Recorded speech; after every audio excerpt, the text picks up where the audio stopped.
Comme je quittais un camp de jeunes filles cet été, l'une d'entre elles m'a tendu un mot. Elle y avait noté cette question. Comment puis-je savoir quand Dieu essaie de me dire quelque chose? J'aime sa question. Notre âme aspire à un lien avec notre foyer céleste. Nous voulons nous sentir utiles et nécessaires, mais parfois nous avons du mal à distinguer nos pensées des impressions douces du Saint-Esprit. Les prophètes, anciens et modernes, ont enseigné que tout ce qui invite à faire le bien vient de Dieu. Le président Nelson a lancé cette invitation simple et puissante.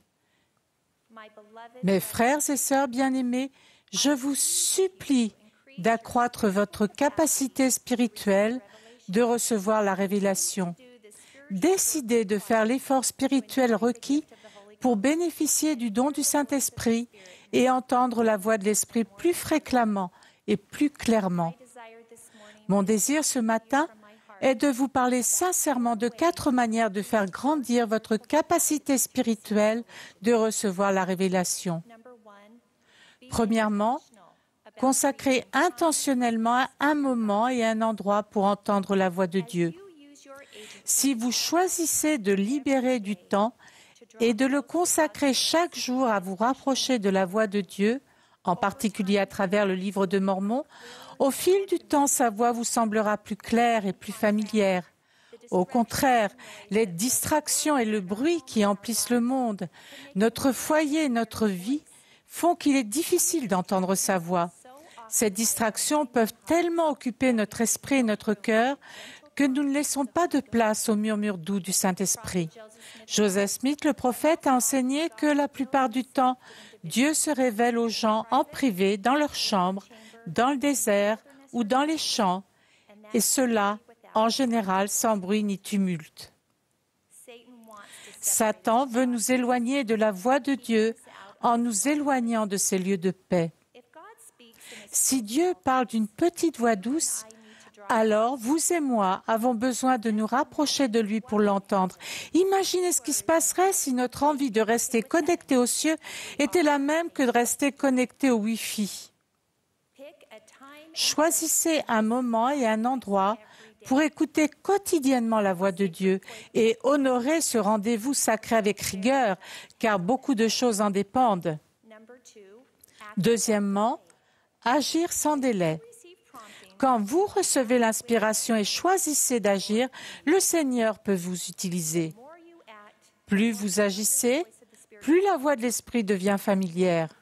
Vous reconnaîtrez de mieux en mieux l'intervention de Dieu qui vous guide et verrez qu'il est disposé à révéler sa volonté. Si vous remettez l'action à plus tard, vous risquez d'oublier l'inspiration ou de manquer l'occasion d'être l'intermédiaire de Dieu pour aider quelqu'un. Troisièmement, recevoir une mission du Seigneur. La prière à laquelle notre Père céleste semble tout disposé à répondre est celle où nous demandons à être conduits vers quelqu'un qui a besoin de notre aide. Le président Eyring a enseigné que nous devons rechercher la révélation en demandant à Dieu qui nous pouvons servir pour lui.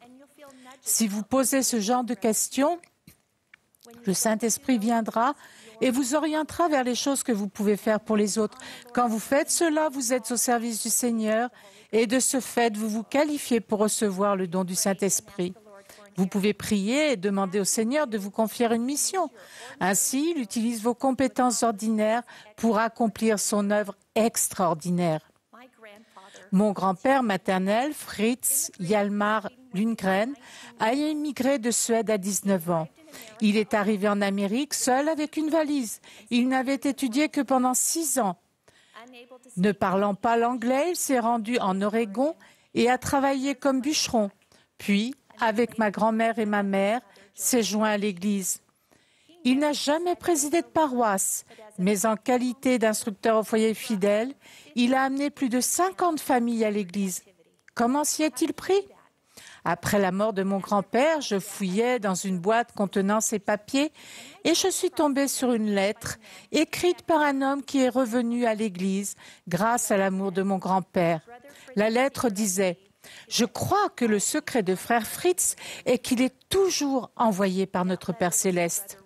Cette lettre a été écrite par frère Wayne Simonis. Mon grand-père le visitait et il connaissait chaque membre de sa famille. Le moment venu, il leur a dit qu'on avait besoin d'eux et les a invités à venir à l'église. Mais ce dimanche-là, frère Simonis s'est réveillé avec un dilemme. Il n'avait pas fini de réparer la toiture de sa maison et cette semaine-là, on attendait de la pluie. Il a décidé d'aller à l'église, de saluer mon grand-père, puis de rentrer pour terminer le toit. Sa famille assisterait à la réunion de Sainte-Seine sans lui. Son plan se déroulait à merveille jusqu'à ce qu'il entende quelqu'un grimper à l'échelle et le rejoindre sur le toit. Il raconte. Quand j'ai regardé, frère Fritz était en haut de l'échelle. Il m'a fait un grand sourire. Au début, j'étais gênée et je me suis sentie comme un petit enfant qu'on a attrapé à faire l'école buissonnière. Ensuite, j'étais en colère.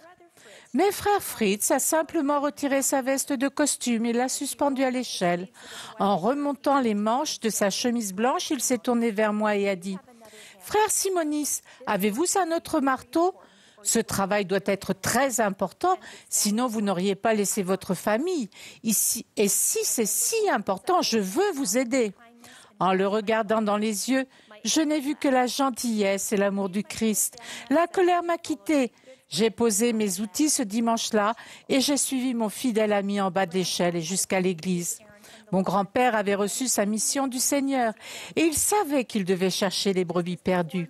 Tout comme les 4 hommes ont porté leur ami paralytique sur un toit et l'ont fait descendre pour qu'il soit guéri par Jésus, de même, la tâche de mon grand-père l'a conduit sur le toit. Le Seigneur accorde la révélation à qui cherche à aider les autres. Quatrièmement, croire et faire confiance.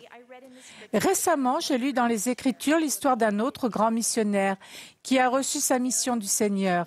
Aaron enseignait l'Évangile au roi des Lamanites, qui se demandait pourquoi Amon, son frère, n'était pas venu lui aussi pour l'instruire. Et Aaron dit au roi, « Voici, l'Esprit du Seigneur l'a appelé ailleurs. » Tandis que je lisais ces mots, l'Esprit a dit à mon cœur, « Chacun de nous a une mission différente à accomplir et parfois il nous appelle ailleurs. » Il y a de nombreux moyens d'édifier le royaume de Dieu en disciples respectueux de leurs alliances. En tant que disciples fidèles, vous recevez des inspirations et des révélations sur mesure, en accord avec les commandements. La mission et le rôle que vous devez mener sont uniques et vous serez guidés de manière unique pour les remplir. Néphi, le frère de Jared et même Moïse avaient une grande étendue d'eau à traverser. Chacun l'a fait différemment. Néphi travailla les bois de charpente en une exécution habile. Le frère de Jared construisit des barques étanches comme un plat et Moïse et son peuple ont marché à sec au milieu de la mer. Chacun d'eux a reçu des conseils personnalisés et adaptés. Ils ont fait confiance et ont agi. Le Seigneur est attentif à ceux qui obéissent et comme l'a écrit Néphi, il nous prépare la voie pour que nous puissions accomplir ce qu'il nous commande. Remarquez que Néphi dit « la voie » et non « une voie ». Manquons-nous ou refusons-nous les tâches que le Seigneur nous attribue parce que la voie qu'il a préparée est différente de celle que nous attendions? Mon grand-père a été conduit dans un endroit improbable, en costume, sur un toit, un dimanche. Faites confiance au Seigneur lorsqu'il vous guide, même si le chemin semble différent de celui des autres ou de celui auquel vous vous attendiez. Les saints des derniers jours sont tous différents, mais tous sont égaux devant Dieu, noirs et blancs, esclaves et libres, hommes et femmes, célibataires et mariés, riches et pauvres, jeunes et vieux, nés dans une famille membre de l'Église ou récemment convertis. Qui que vous soyez et quelle que soit votre situation, vous êtes invités à la table du Seigneur. Tandis que vous recherchez et faites la volonté du Père, elle rythmera votre quotidien et bien sûr, vous serez amenés à changer et à vous repentir.